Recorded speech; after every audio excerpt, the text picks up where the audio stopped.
What are you looking for from your callers? Uniqueness. The same thing that if a program director is trying to hire somebody to do radio, I mean, it's the same thing. You look for people that doesn't matter if you agree or disagree with your opinion. And sometimes it's more fun to disagree with somebody's opinion.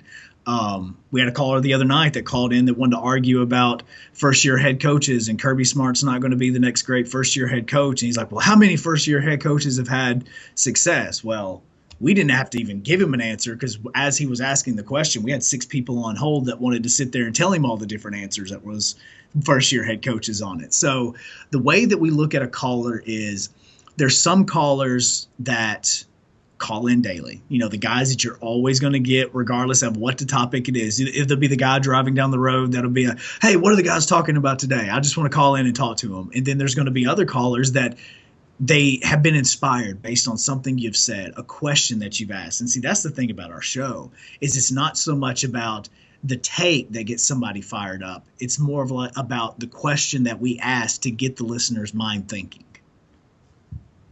Do you go into the show with a list of questions to get people thinking? Yeah, actually, yeah. No, what we do is because we are the fourth show on the day, we have the opening drive, we have the round table, then we still have Paul Feinbaum, and then right after that is when our show comes on. There's some topics that you have to think of new angles, new ways to ask things. And we've been fortunate that a lot of show questions have been so open with the phone lines and so many people have wanted to interact with us that we will have 7 to 8 different topics that we want to talk about and only get to 2. I mean, we randomly started talking about the other day about Tim Tebow being a 2-sport athlete and going in and playing baseball. And then it just so happened that a couple of weeks before that, the Atlanta Braves were playing the Cubs. And on the game, they started talking about 2-sport athletes and who the greatest was. And obviously your first thought is Deion Sanders. Well, they didn't even say Deion Sanders. They said Brian Jordan. And I'm like, wait, what? Okay, so we used the Tim Tebow angle to roll into the Braves angle, which then just blew up the phone lines and started talking about, is Brian Jordan the best 2-sport athlete? And we all used it based on Tim Tebow.